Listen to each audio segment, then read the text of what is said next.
crazy. So the day I got fired, she had said I had hygiene issues. Presidents of every nation, the vice president of every nation will make $10 billion a year, $5 billion a year, respectively and accordingly. The president and vice president. My pay, once again, is $999 zillion. Oh, so you thought TikTok was all about creativity and grabbing some fame. Not when it comes to Papachu and her chaotic crew. Because believe me, Tafia and her family have turned TikTok into a ridiculous place, spreading all sorts of weirdness. This isn't your average family of dance challenges and morning routines, it's the Sadel family, or should I say, the most dysfunctional clan on TikTok, has turned TikTok into their own twisted reality show, with Tafia at the center. And let me warn you, if you're even a little squeamish, you might just want to click away right now, because this isn't going to be pretty. But hey, if you're in it for the long haul, buckle up. Let's see if your patience can survive the Sadels. I know my teeth. My teeth are gonna grow back. I'm 58. I'm 58 years old, and I am teething. Right at the heart of it all is Papachu, who's racked up views for, well, just being wildly chaotic and controversial. Surrounding her are the rest of the Sadel crew, her dad, Papachu, her mom, Mamu, and even the ever-mysterious Brother Chu. Unlike those wholesome families on TikTok, this lot isn't here for cute bonding moments or clever pranks. Nope, they're here for the scandal, discomfort, and straight-up cringe. Yeah, don't do that. I am teething like a baby. Bien y gracias y dos Dios.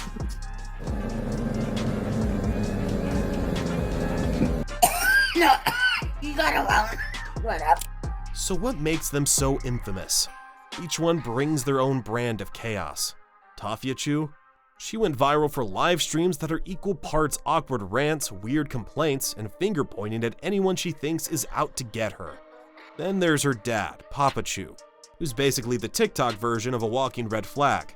He treats TikTok like his personal reality show, complete with bizarre sermons and sketchy ventures, like his Ozark International Bank, where he even tried to get followers to invest in his imaginary business.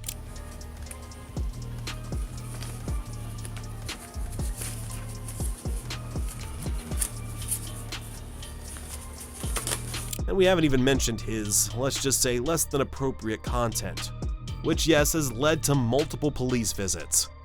Mamu, well, she's usually there backing Tafia up in every online meltdown, making bold, sometimes outrageous claims, which only stirs the pot further. And Brother Chu, well, he's known for drama with his ex Angie, who's publicly called him out for abusive behavior. So yeah, this whole family is next level garbage. Close it up for just a second. I got it. I'm looking. Is there anybody else inside? Just my sister. Okay. Grab her. Okay. How are you? I'm okay. You okay? I don't hear it all. I'm sorry. Go ahead. Okay. So. And the peak of Tafia's chaos? That infamous TikTok ban. Yep, TikTok finally did the one sensible thing and hit her with the boot after flagging her Sims livestream for youth exploitation. Anybody from TikTok? A lot of people I know of. It has to be somebody that knows someone that works at TikTok. Hey guys, I lost my live stream on my main account for good. It said youth exploitation and abuse. I don't have kids in real life, TikTok. How did I exploit a youth? And how did I abuse someone if it's literally To put it bluntly, she had adult Sims doing highly inappropriate stuff in front of the kid Sims. Fans? They were nuts, spreading theories, tossing out opinions, and Tafia? Oh, she wasn't just gonna sit there quietly. She jumped onto her other accounts, rallying her defense, claiming it was all a misunderstanding and that she was just gaming. But TikTok wasn't having any of it, and bam, her live streaming privileges were gone. The game is Sims. I was just playing Sims. I was trying to get my Sims to eat. And literally you guys laughing, that's not funny because I was just playing Sims. It's unfair. Like, I was literally just playing Sims. Where? I don't have children in real life. And now I lost my live stream access and can no longer go live on my main account because... Now, was she chill about it? Not a chance. Tafia went on a full-blown rampage accusing TikTok of being biased, claiming trolls had ganged up to take her down, and even making some pretty dark comments about how unfairly she was being treated. In her mind, she was the one being bullied, while everyone else just saw it as the latest episode in the Tafia show. She laid the blame on trolls, rogue moderators, and the haters who, in her words, just didn't understand her art. You wanted to literally make a claim on something that wasn't true? Thank you for the gift points. It's unfair, like they took my happiness away. Like I literally was gonna do makeup and I was just gonna do stuff, but I guess I'm just gonna have to unalive myself because that's what it's like. But hey, did you think the Sadel family's chaos was just for TikTok? Not a chance. The mayhem spills right into real life too, with the Sadels tangled up in full-on neighborhood disputes that make their online drama look tame. This isn't just some petty squabble, it's a whole production involving police calls, fires, accusations, and yes, more fire. The neighbors, at their wits' end. Sadels, seemingly undeterred. It's like they're living their TikTok personas out loud 24/7. For what? Kidnapping. For kidnapping. For kidnapping who? I don't know. We'll talk about it, okay? Yeah, Right now, take your hands out of your pockets and step forward. I need to put my pants on. It's in your hands, Donald. Face away from us. Stop right there. Thank you. I really appreciate it. I need a cigarette. We'll get you another one. Thank you. Thank you, Donald. Right in the thick of it is Papachu, the family patriarch and arguably TikTok's weirdest dad. Papachu got a reputation for setting things on fire indoors, and I don't mean cozy candles. We're talking paper towels, who knows what, and maybe even a small shrine in his bedroom, all going up in flames at odd hours. And the kicker? He's got this ritual where he arranges green masking tape into cross shapes on the wall, which he calls his fire ceremonies. No one knows why he's doing it, and honestly, it's probably best not to ask. The police know him well. Multiple visits later, the neighbors are pretty sure they got a full-blown pyromaniac living next door.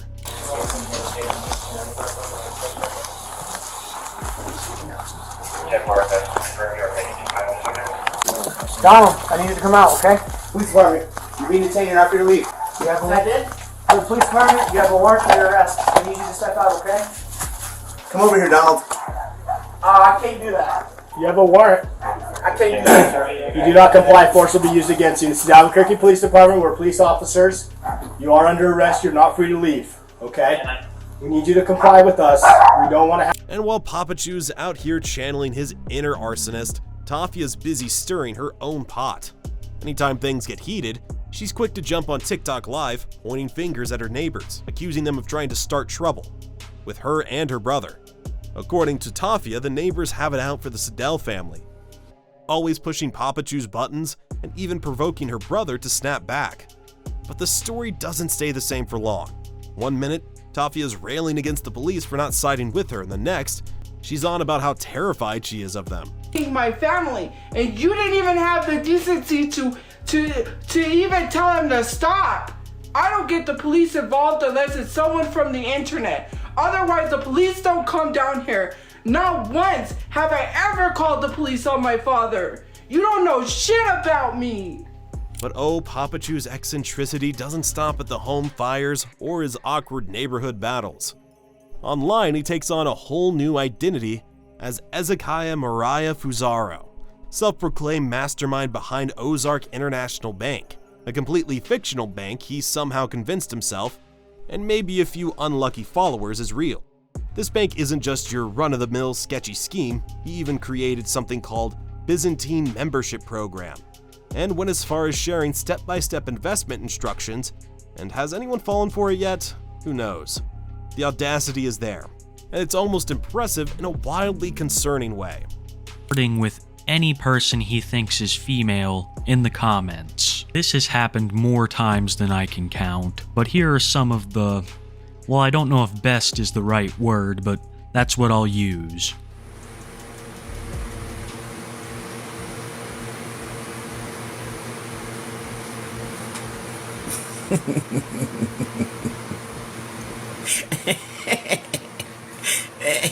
As if scamming his followers wasn't enough, Papachu's Twitter presence takes things even further into cringe territory.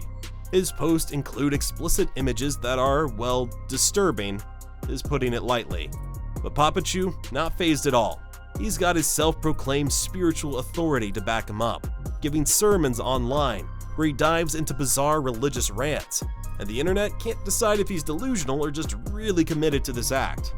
Either way, his Twitter sermons have left people questioning if he's in touch with reality at all. Papachu's mental health struggles are no secret. His family's talked about it openly, mentioning his diagnosis of bipolar disorder and schizophrenia. These conditions seem to fuel his unpredictable behavior, leading to episodes where he vanishes for days, only to reappear with an even more intense demeanor than before. The Sadels have hinted at his deteriorating mental state, and while they rely on his disability payments to get by, their relationship with him is clearly on rocky ground.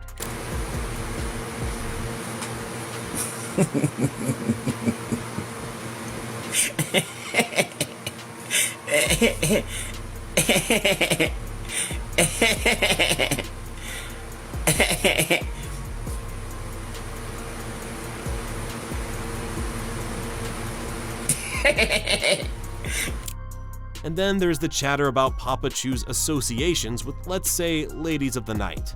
Rumors and TikTok sightings abound, with him not only interacting with people in this line of work, but going on about it in his online monologues with a bit too much enthusiasm.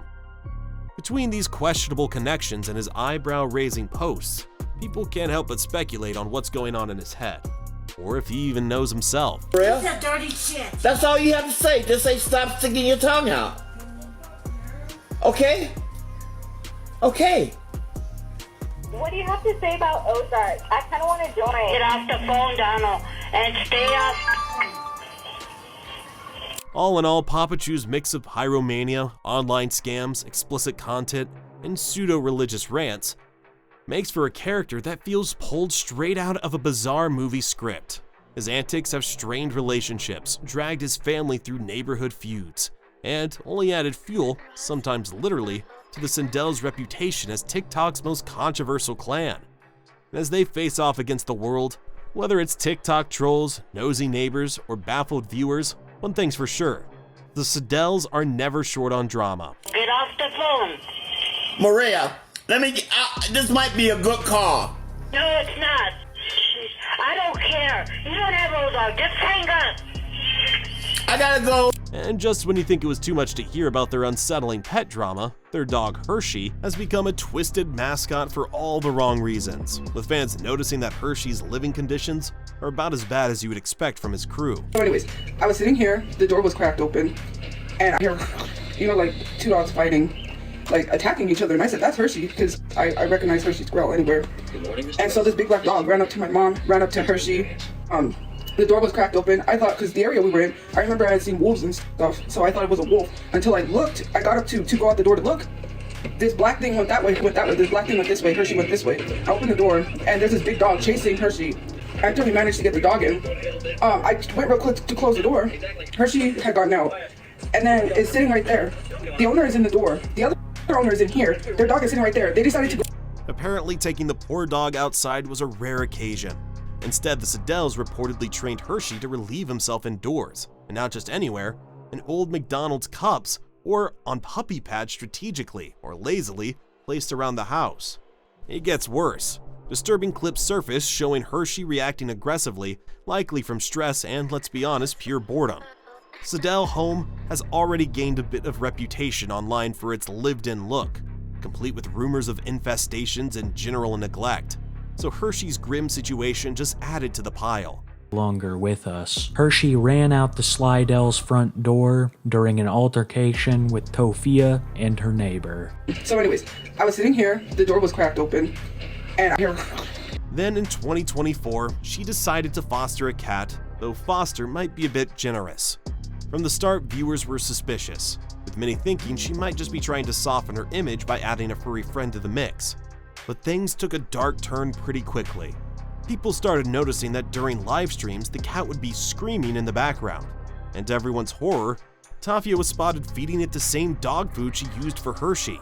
We have the puppy. It's not like a foster dog, because no, if we got another foster animal, we would probably get in trouble with animal control, because they were like, well, you're not, I don't know, they were giving a hassle about the cat. It's gonna be a big dog too. I'm like, no, because this was the only dog that was like white out of the whole litter. And I cannot, no, we're not, no, it's not our dog, we're not keeping it. There's a, they had a litter of dogs just like this one, but no, we're not keeping it. The owner's here, but Fans were outraged, flooding her live streams with comments and begging animal control to step in, and they did. Turns out Tafia hadn't been fostering the cat at all. It looked like she'd either bought it or adopted it without telling anyone, probably to avoid more backlash. Animal control publicly denied any official fostering arrangement with Tafia, leaving her humiliated and viewers even more fed up with her antics. I guess is he having mental something like bronchitis? I would rather him cooperate, or you guys cooperate and let's come in. I don't want him to fight with you though. I don't know. What you can try to come in, but like I said, I don't know if he'll fight with us or not. But okay. He's just scared of the police in general. Okay. And that's his mindset. Okay. Go ahead, close it up. Just I got it.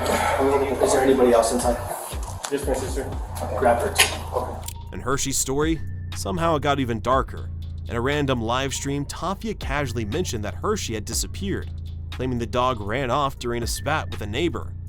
Cue the mixed reactions. Some fans were genuinely heartbroken while others were suspicious, wondering if there was more to the story. Rumors flew, with people speculating that Hershey had either been given away or worse. Hershey's sudden disappearance only confirmed everyone's fears about the family's chaotic pet care situation. My father, then he called the police on us, and he literally had the nerve to stand there and tell the police, yeah, I start stuff. He got in trouble for that. So you're literally admitting you called the police for no reason. Because my brother called the police because they were starting with him. Every time my brother went out, him and his wife had shit to say. Of course, as wild as the Sadels are with their pets, their financial chaos might just be the cherry on top. They're practically pros at crowdfunding, with Tafia constantly posting on social media pleading for donations to keep the family from becoming homeless. But fans had noticed a pattern. Instead of using the money for rent or essentials, Tafia has allegedly spent it on DoorDash orders. People shouldn't be trying to come inside the fucking door like that. Well, if you don't like that, then call the police. I'm not gonna call the police. Well, then. Be in the situation. Okay, well, how are we gonna pay for who we don't have? You pay for it then. Next time I'm not gonna be one, somebody's gonna fucking march right in. I didn't do anything. Yep, those donations are apparently going straight to the convenience budget, with viewers even spotting her ordering random things on DoorDash just because. And here's the kicker. She's also been accused of scamming delivery services, like DoorDash itself, by frequently requesting refunds. Rumor has it she'd order something, dispute the charges, and then score freebies until she got blacklisted. That's bullshit. I have a right to go live. Now I'm gonna put everybody in fucking danger. It's her live stream, it's not mine.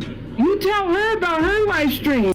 Tafia's questionable spending has led to a string of evictions, each time with her claiming that trolls are sabotaging her housing situation because they're jealous of her fame. And now it's obvious her story is always the same. Haters supposedly contact her landlords or report her living conditions, and boom, they're back on the streets. But followers aren't exactly buying it anymore, chalking it up to her own choices rather than some elaborate conspiracy. Not just the incident of me losing my account is the reason why I want to go so badly. Like, I have things in my personal life that I deal with, personal life, and no one cares. And the drama hit a peak when Papachu missed a crucial rent payment early in 2024, triggering yet another eviction notice. This time it wasn't just a close call. The Sadels ended up living out of their car and hitting up motels whenever they could scrape up the cash. Yet despite the constant calls for help, Tafia's spending habits and the long trail of alleged scams only made things worse. Now they're practically TikTok's most infamous family, known less for heartwarming moments and more for the kind of reality show-worthy disasters. that leave people equal parts horrified and glued to the screen. I'm gonna have a manager, I'm gonna have lawyers, the whole nines. You done busy with the stock market, Christmas? Any videos that I do not like. And we can't just skip over Brother Chu, known outside the madhouse as Donald Sadel Jr. This guy has earned himself a reputation as chaotic as the rest of the Sadels, if not worse. With a trail of rocky relationships, heated confrontations, and an attitude that could scare off a drill sergeant, Brother Chu is practically the Sadel family's walking temper tantrum. His relationship with his ex Angie was a whole show on its own, complete with all the drama, accusations, and public exposés you'd expect from a Sadel romance.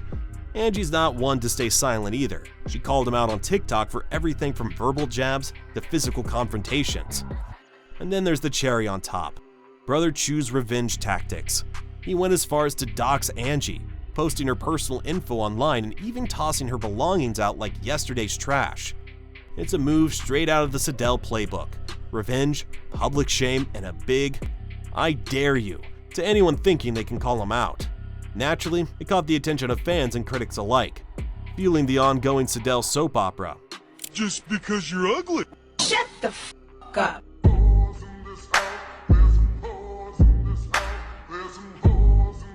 Hey, right, Joey. I love you. Oh, shit, did I just say that? Sorry, I didn't mean that. No, I mean I did mean it, but it's just baby, it just relax. It's okay. Slipped out. I'm sorry. I love you too. What? Really? Yes, really. Okay, that's good. All right, we'll have to go catch my bus, but I love you. Bye. Enjoy. And after all this, you want to know the Sadel family's current situation? Let me paint a picture for you. It's bleak to mildly put it. We're talking division, financial mess, and a whole legal swamp. Right in the middle of this disaster is Papachu, and boy has he seen better days. Our guy's currently in jail, facing an impressive lineup of charges that include trespassing and armed robbery. If that wasn't enough, he's barely holding it together physically. Words from his recent court appearance is that he looked more than rough. Bloodied feet, swollen ankles, and an overall vibe that screamed life's hitting hard. But here's the kicker. The family's reaction? Absolute indifference. They're still living off his disability checks, yet they've left him to rot without a second thought. No legal help, no visits, not even bailing him out when it was just $50. It's like Papachu's just a cash cow they've abandoned the moment he hit trouble. Now holding down the fort in his absence, we have Mamu, the family's matriarch, who's practically cheerleading for Tafia's most controversial moves. She's the family's ride or die, especially when it comes to defending Tafia's chaotic online antics. She's active on every platform she can manage, station head's her favorite, where she's often found lashing out at anyone who dares criticize the family. Mexican women, some of them literally just have the nerve to talk crap in Spanish, like if nobody's gonna notice, and literally. Then there's Tafia, who's on a mission of her own, to get her TikTok live streaming privileges back. Since her account got the axe for alleged youth exploitation issues, she's practically made it her life's work to claw her way back onto TikTok. You'll find her bouncing between secondary accounts and alternative streaming services, endlessly rallying her followers, asking for sympathy, support, and let's be real, cash. So there you have it. The Sadel family fractured and fumbling, every member absorbed in their own mess, with barely a thought for one another. Papachu's out of sight and out of mind in jail, while Mamu and Tafia remain laser focused on keeping their online personas alive. It's a mess, it's drama, and for the Sadels, it's just another day in their real-life reality show. So if you made it all the way to the end with us, why not hit that subscribe button and throw a like on the video? Not for Papachu, but for my effort in surviving this chaos and delivering it to you.